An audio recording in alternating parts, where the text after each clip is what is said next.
Maayong gabi kaninyong tanan mga kaigsunan. Welcome to our midweek prayer meeting ug padayon kini sa ato ang mensahe Salvation Made Simple. Nanata karon sa ikatulo nga hugna nining maong mensahe ug tun-an nato nga sa komplikado sa panghitabo nganong nahog ang tao sa kasalanan yagiun sa pagtubos sa Ginoo. Hinaut pa nga makita nato mas masayon nga sabton kung iyon kog made simple na himong simple ang pamaagi tungod sa gihimo ni Ginoong Kristo didto sa cross, dili nga giusab sa Dios ang pamaagi sa kaluwasan kay sa gihapon ang Dios nga balaan nagbaton og kabaulauranan moral and godly law or universal law nga ang sala pagabayran gayud kana o kinahanglan og manunubos ang tao unya apil pa niining maong kamatuoran nga ang tao dili gyud siya makatubos sa iyahang kaugalingon. Busa kining atong pagatun-an karon dili ni ingon nga gibag-o sa Dios ang pamaagi. Maura gyud ni ang iyahang pamaagi. Og karon mga panahona matuod nga daghang mga tawo nga adunay question o mga pangutana ug lisod nila masabtan ang plano sa Ginoo para sa kaluwasan. Apan gihimo ng simple, yano ang kaluwasan tungod na sa pamaagi sa Dios. Mauning una para makuha nato ang taong nakasala di makabayad o di makatubos sa iyang kaugalingon para maangkon niya ang kaluwasan. Ang Dios naghatag og pinakadakong gasa nato. Yang gihatag ngayang bugtong anak unya si Ginoong Kristo mauni ang nagtubos kanato, nagbayad sa atong mga kasalanan. Karon tungod kay daghang mga pagpanudlo, balik ta sa balaang kasulatan ug ang atong patukuranan karon makita sa John chapter 14 verse 6. Atong basahon mga kaigsunan. Jesus saith unto him, I am the way, the truth, and the life. No man cometh unto the Father but by me. Ang Dios magapanalangin sa mga pulong nga atong gibasa. Mao ni ang universal truth. Tagaasa man ka, unsa man ang imong citizenship, ang usa ka bugtong manunubos nga gihatag sa Dios alang sa kada tao, si Jesus Christ ra gyud.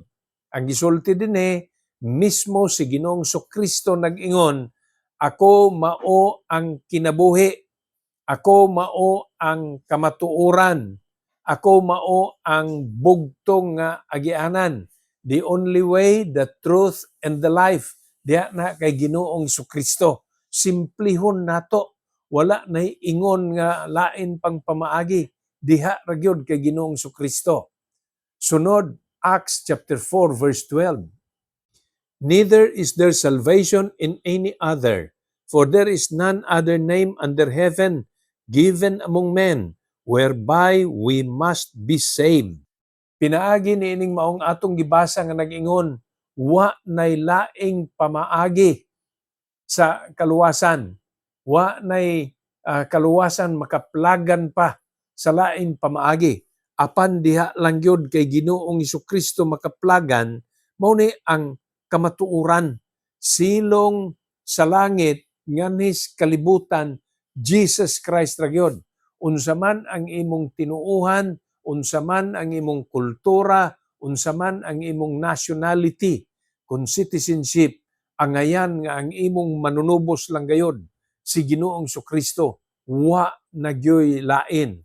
Karon nga bahin maghisgot ta niining mga pagtuluohan, dunay oneness, aduna pod Unitarian, apan dinhita mo barog sa ginatawag nga Trinitarian. Nganong mauni ang musunod natong tun-an. Tungod kay mga kaigsunan, mauni ang pagtuo sa uban. Nga alang sa Unitarian, ang Dios Amahan ra gyud mao'y Dios. Ug naaman ang Espiritu, ug naaman si Hesus, sila mas ubos-ubos. Ako lang ipaabot sa inyong tanan mga kaigsuonan nga kining maong bahin karon sa atong pagtuon di ni ingon nga exhaustive kana bang naa na gyud tanan gikumpleto na nako ang tanan, dili ni nako ang kunon nga exhaustive nga leksyon, pero maghatag kog tukma nga mga verses para labaw natong masabtan nga ang kaluwasan nga gitanyag sa atong Ginoo gihimo ng simple kun yano. Okay, balikan nako tungon nako ganiha nga Unitarian nga ang pagtuo sa uban ang Dios Amahan ra gyud mao ang matuod nga Dios. Unya dinhi sa ginatawag pong oneness nga kini nagsugod mga pagpaingon na sa 20th century. Kining oneness ang pagtuo sa uban nga diha kay Ginoong Jesucristo o diha sa usa maunay mo dala, maunay God the Father, maunay God the Son, maunay Holy Spirit, maunang usahay ang oneness ginatawag kini nga modalism kung nagkalain-lain og mode. Sometimes he acts as the Father, sometimes he acts as the Son. Ang iyang mga modo mag-usab-usab pero oneness diha sa Dios nga Amahan, mauna na ang Espiritu, mauna na ang Mesiyas. Apan ang ikatulo, ang una gani akong gisgutan, Unitarianism, ang ikaduha mauni ang oneness ug ang ikatulo Trinitarian. Ang pulong nga Trinity ug Trinitarian di nato makita sa balaang kasulatan. Apan ang pulong nga nag-ingon, there are three that bear witness in heaven, the Father, the Word, and the Spirit. And these three are one. Makita nato sa 1 John chapter 5 verse 7. Pahinumdom mga kaigsuonan, kung dili King James Version ang imong ginagamit nga Biblia, most likely wala kanang gi-quote nako. Apan klaro, akong basahon pag-usab. 1 John 5:7. For there are three that bear record in heaven, the Father, the Word, and the Holy Ghost. And these three are one. Ang Amahan, klaro, the Father, mao na God the Father. Ang ikaduha, the Word, nasayod sadta nga sumapa sa John chapter 1, verse 1 hangtod sa 14. In the beginning was the Word. Muna, ang ikaduha din the Father and then the Word. In the beginning was the Word, ingon pa sa John chapter 1, and the Word was with God, and the Word was God. Ang maong pulong, mao ang Dios, Dios nga anak, kana, Dios nga anak. Og ingon pa sa chapter 1, verse 14 sa Book of John gihapon, and the Word was made flesh and dwelt among us. Ang pulong nahimong unod, mautong gikahimugso si Jesus ug miuban siya, uban kanato, matud pa sa writer nga si Apostle John. So now there are two, the Father, the Word, and then ay katulos ginasultis 1 John 5:7, and the Holy Ghost. Kining Holy Ghost, another term kini sa Holy Spirit. Balaan nga Espiritu. Tanawan ninyo ang pagkabutang dinhi. And these three are one. Muna nagaingon kita nga Trinitarian. Usa ka Godhead, apan tulo sila. God the Father, God the Son, God the Holy Spirit. Pareho sila nga Dios. Ug kung ang Dios gamhanan, silang tulo nagbaton niining omnipotence o gamhanan sa tanan. Kung ang Dios nasayod sa tanan, kini silang tulo omniscient usab. Kung ang Dios naa sa tanang dapit, kining tulo omnipresent usab. Those are the three attributes of God. Omniscient, omnipotent, omnipresent, ug gikan sa Dios Amahan, maingon man sa anak ug sa balaang espiritu, nagbaton sila niining maong kinaiyahan. Dios sila. Mao unay baruganan tawgon nato Trinitarian. Christianity has been Trinitarian. Ang pagsugod sa Kristyanidad, ang pagtuo diha kay Ginoong Kristo, Trinitarian, nagatuo. Nagatuo nga usa ka Dios na ang tulo ka nagkalainlaing personalidad. Dios Amahan, Anak ug Espiritu. Dili kita sa oneness, dili kita sa ginatawag Unitarianism. Apan Trinitarian kung kanang tulo ka termino mo pagpilian. Remember the words, and these three are one. Kabahin sa emphasis, balikon nako, God the Father, God the Son, God the Holy Spirit are co-equal. They exist for eternity. Lamang ang pulong nga kaniadto uban sa Dios adunay sugod sa dihang nahimo ning unod. Mao to ang girecord sa New Testament nga nagsugod ang pagpadayag pinaagi sa pagkahimugso ni Hesus. But in the beginning was the Word, and the Word was with God, and the Word was God. Muna nga bisan pa og wa pa nahimugso si Hesus, ang pulong na nagyud na nga daan. Pareho silang pagka Dios. Gamhanan, pinakagamhanan, pareho usab sila nga omnipresent, pareho usab sila nga omniscient unasayod sa tanan. Apan sa buhat sa kaluwasan, lain-lain ang ilang papel. Dinhi ang atong tun-an karon. Sa buhat sa kaluwasan, in the work of redemption or salvation of men, nagkalain-lain ang ilahang papel. Ang balaang espiritu mao kini ang naga-convict, nagapaila sa makasasala nga ikaw ingon niini ang imong kahimtang, kinahanglan ka maghinulsol. He convicts the sinner. Busa kung atong hatagan og pronoun kung panghalip, ang balaang espiritu ayaw ninyo ing nag-it, IT, kay dili siya butang. Muingon kita, he. Dili siya hangin. Dili siya kalayo. Apan siya persona gayon. Dios bala ang espiritu. Munang muingon ta, he convicts the sinner. Ang papel usab sa Dios nga anak, si Ginoong Kristo, mao siya ang dalan. Jesus is the only way. Jesus is the life. Jesus is the truth. Nining tulo, tawgon nako nga siya maoy tigpataliwala kun mediator. 1 Timothy chapter 2 verse 5. For there is one God, one mediator between God and men, the man Christ Jesus. Si Ginoong Kristo maoy mediator. Siya tigpataliwala.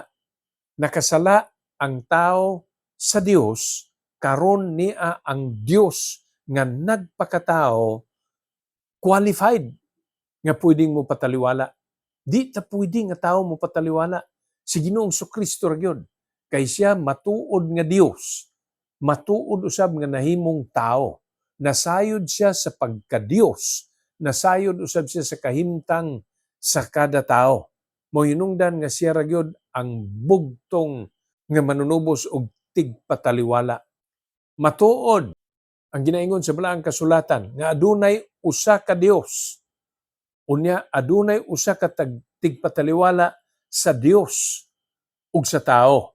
Ug kanang maong tigpataliwala si Ginoong Kristo, Dios nga anak. Karon atong klaron na sabni, walay mediatrix nga gisulti ang balaang kasulatan.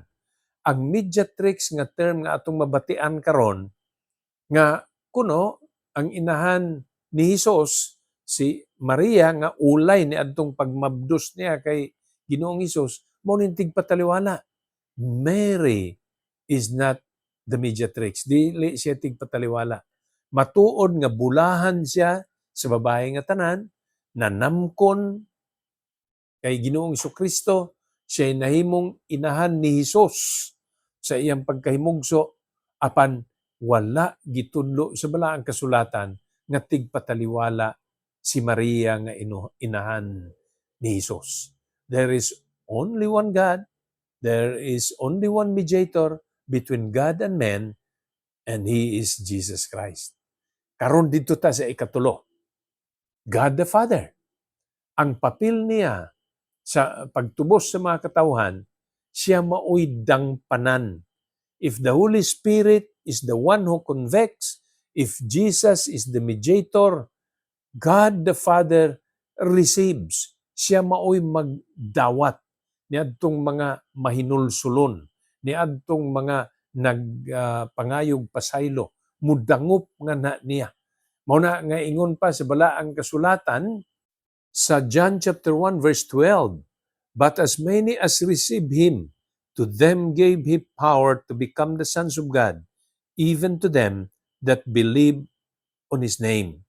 Mauna mga kaigsunan, nga sa dihang ang usa ka tawo ginulsol siya mga sala, magdawat kay Ginoong Kristo nga ang Dios ug manunubos, siya tagaag katungod nga mahimong anak sa Dios.